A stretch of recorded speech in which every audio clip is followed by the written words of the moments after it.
Welcome to this moment. This moment is about words. It is words that make us think and feel almost all of our experience here on Earth. And right now, we are globally sharing an experience based on a narrative. The word narrative is a noun, and its definition is a spoken or written account of connected events, or a story. We are meaning-making machines. We are storytellers. This is how we try to make sense of the world we see and experience. We tell stories. We are continuously looking for evidence that will support our version of the story we believe. Evidence for the story we are telling ourselves. So as you read this or hear it, it is highly likely, my storyteller friend, that you will believe I am on your side, which is actually true. I am on your side. I am on the side of everyone. And the ultimate message here is that there is only one side, the side of life. I predict you will take what is said here to fit your own narrative, no matter what side you think you're on. We all have our versions, our stories of what the last 2 years has been like for us. But what is the worst part about these last 2 years? It's not the death toll, for we have lost more of our brothers and sisters to diarrhea and suicide than we have to COVID. It's not the fact that the previous pandemic of depression has been silenced with this one, despite the numbers of depressed people steadily increasing because of the unseen effects of COVID. And the worst part about our shared experience of this time is not the isolation or the canceled gatherings, although no celebration has certainly decimated the human psyche. No, the worst part of this whole experience, which will be the profound gift if properly understood, is that we have intensified what is actually killing the human spirit and has been for millennia. This notion of us and them. Division. Division has been the cause of all the revolutions failing. It's us blaming them for what is happening. This division is terminal. There is no us and them. And now we can laugh because there is no us and them. We are all in this together. 2 years ago, when we first heard this slogan, we got excited. The human spirit was roused in hearing this fundamental truth. This axiom finally being shouted, we are all in this together. And now it seems a worthless slogan that is used for advertising.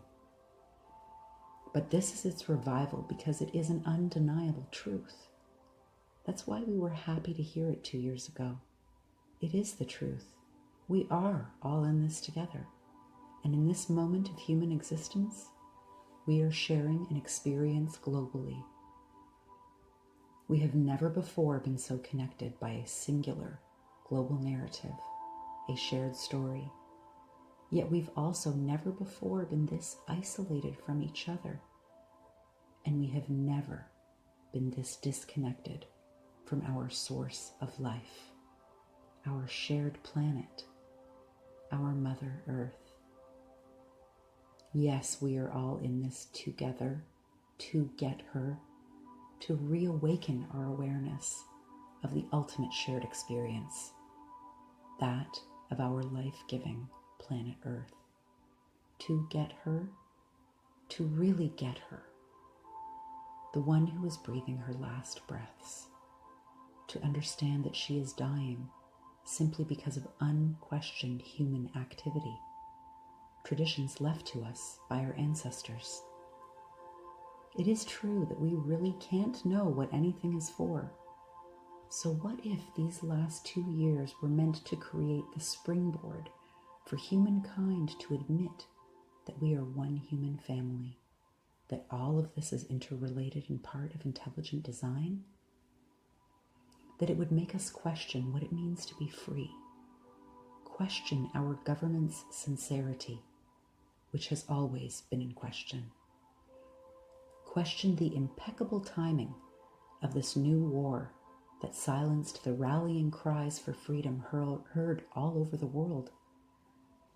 That these 2 years would help us question the way it was, question the notion that life is about acquiring money that leads to power, question the relationship between money and happiness, question our enslavement to money just in order to exist, question what it means to be living, question how we are living, and finally, question what we value.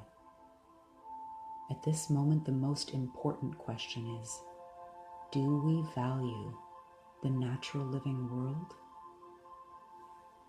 But again, this is where division has wronged.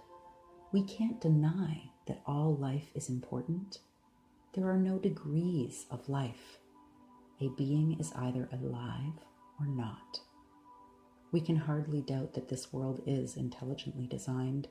The ecosystems, every part of them, are essential to the whole. Science makes huge strides daily in understanding the complexity of the interrelatedness of all the parts of the living ecosystems. But one thing is very clear.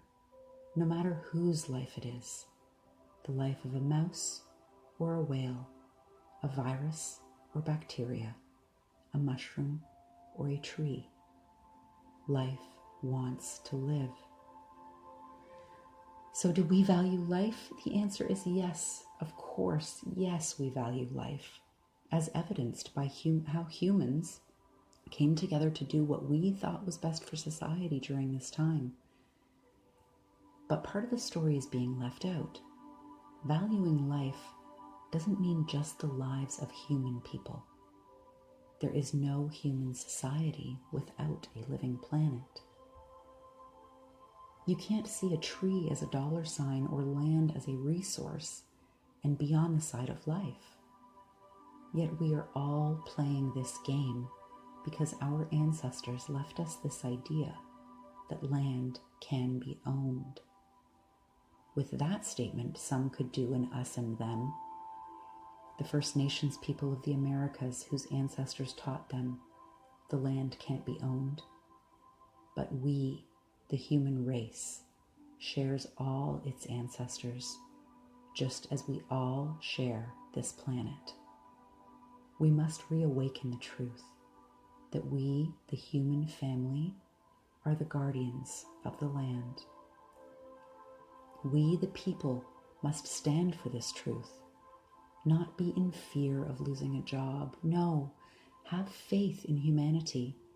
We've always come together to help each other in times of disaster, mere neurons firing faster and faster. Our communities will support us to move out of this predicament, this fear-based economy of death. We can do this. Step outside of this narrative, this fearful story we've been fed, that has pitted families and neighbors against each other. Time to love thy neighbor. It will help ease the uncertainty if you understand this built-in biological truth. The joy of cooperation produces a greater high than any substance known to man, precisely because joy is multiplied when shared. We are energy beings. As Einstein postulated, we are all part of an energy field. Your higher consciousness is fully aware of this truth. But our ego's fear of death is being played upon. We don't like violent language, but in truth, what is going on here is a war on consciousness. Because fear lives in darkness, division, and separation. But it's impossible to wage war on all that is. Consciousness will win, because consciousness is all there is. And consciousness thrives in unity, light, and togetherness. We cannot fight when we are laughing, and we can laugh at all of this because life wants to live. This is the story future generations will tell, that a great disaster, a novel plague on a dying planet, woke people up to the truth of our shared existence in time-space reality. They saw the perfection of intelligent design, enabling them to forgive the past, forgive the story of individuated families, and remember that each one was an integral part of the whole Earth family. They remembered what their ancient religions taught, that we were created to be creators. The human race then became the true stewards of the planet in their quantum leap forward of shared Earth consciousness. This will be the greatest story ever told. Now is the time that we lift the veil up off this illusion of separateness, that we use our voices to create the first true global democracy. Have your vote really count, really mean something in the first global election, that you would vote for the side of life. This is our platform. The word platform comes from the French plateforme, meaning ground plan. This is the platform for truth. This is the platform that will transform our global culture to one of peaceful cooperation that will literally save the natural living world. This will be easy, almost effortless, because it's about releasing the old so the new can be born. It's just a massive release of the way it was. We have all the tools necessary. So many have worked for the solutions. The tools are here. We just need to release this old way to allow the unification of all this ingenuity and inspiration to take place in our new narrative. This new way we are envisioning would value life and truth as prime directives. But what of the internet? We aren't stupid. We understand we cannot trust the media or the internet to give us truthful information. This will change. Our new way will be transparent so that everyone can participate and anyone can question what is known to be true. What is true today isn't necessarily true tomorrow, because our knowledge is constantly evolving. Science makes new discoveries every day. Our new way would be set up to honor this awareness. What is very clear is that we need a global truth-telling, the great reveal, revealing all the injustice that has festered, everything brought out in the open for humans to perceive if they so choose. All the stories, all the research, all the experiences that would help transform our planet, bring all the old and ugly out in order to be forgiven, so true growth becomes possible. Because of the events that are transpiring in Canada at this moment, I wish to be transparent, even though this should be of no consequence. I am a distant relation of Justin Trudeau through Kitty Ellis. We have never met, and he is unaware of my existence. However, this just proves another point of how we are all related.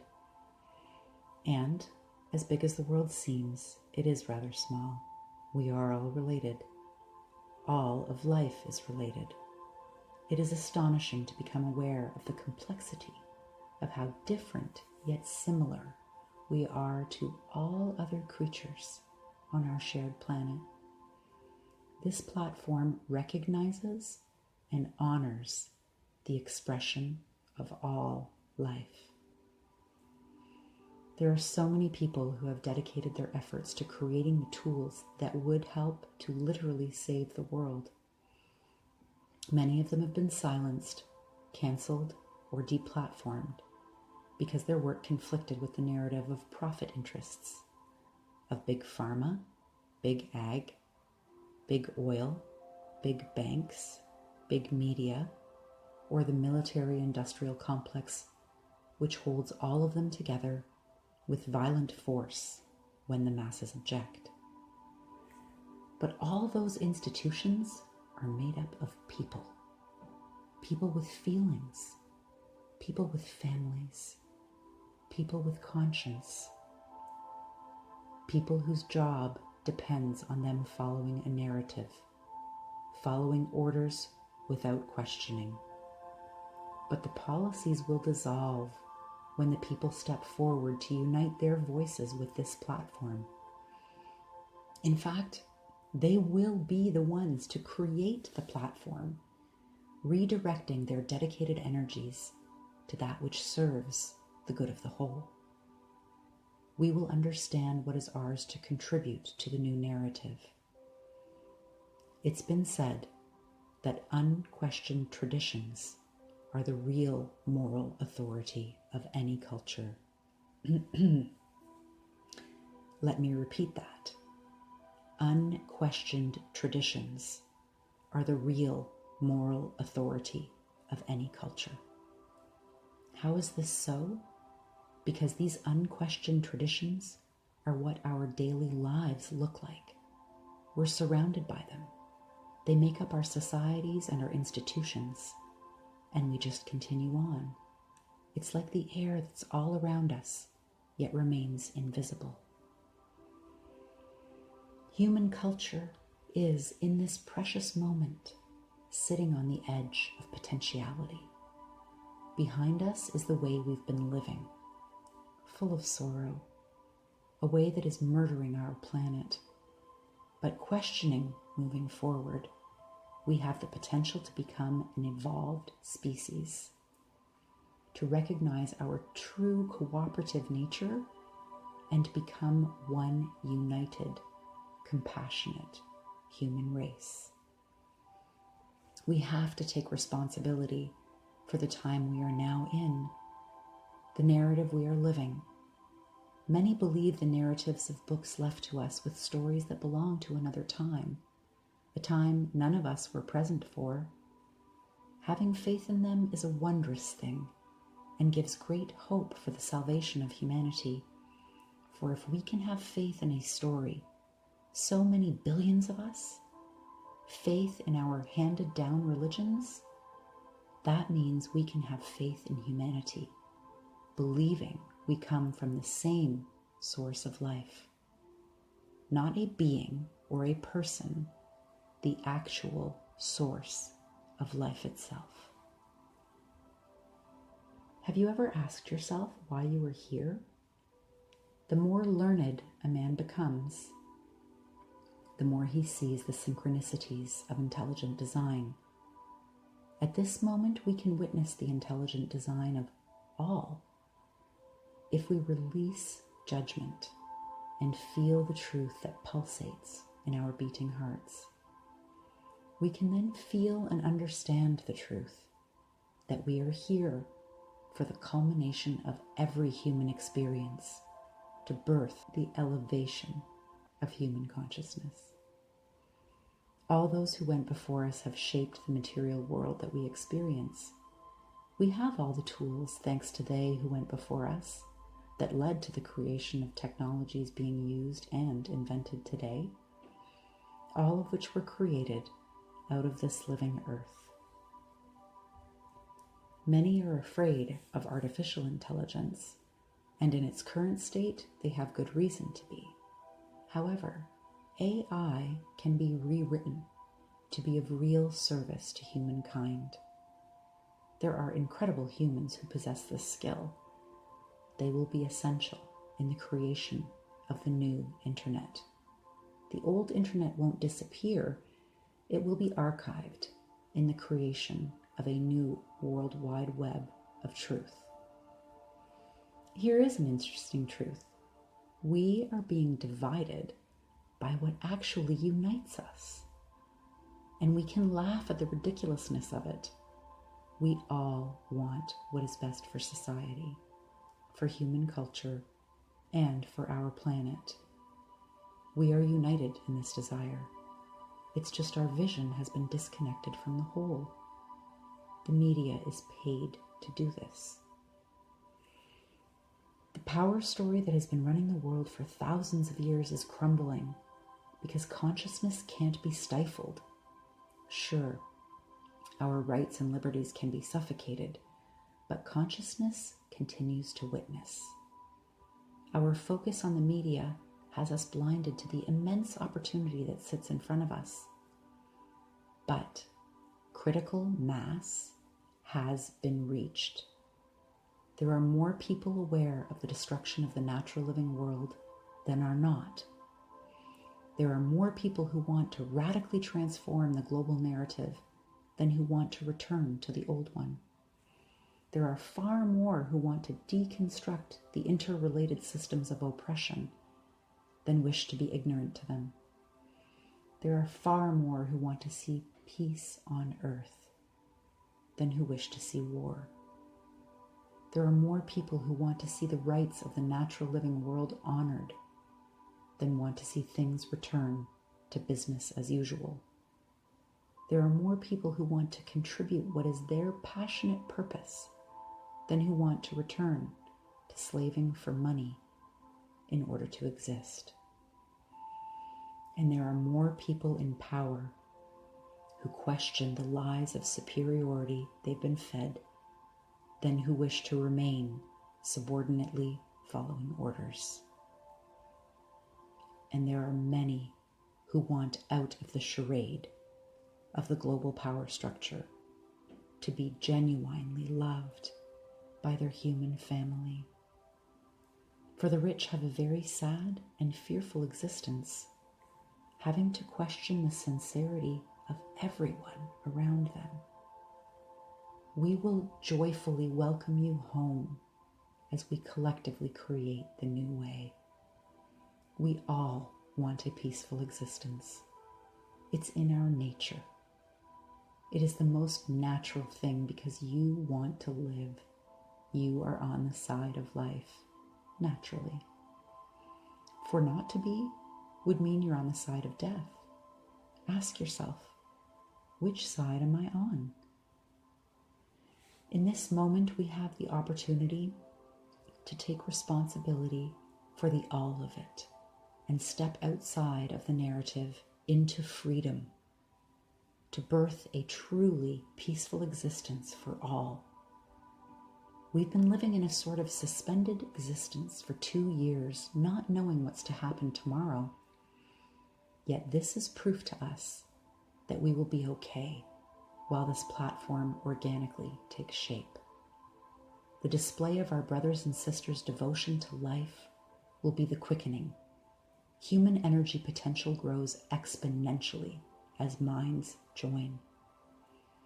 Let us join our minds with the intention to wake the truth of our shared existence as one Earth family.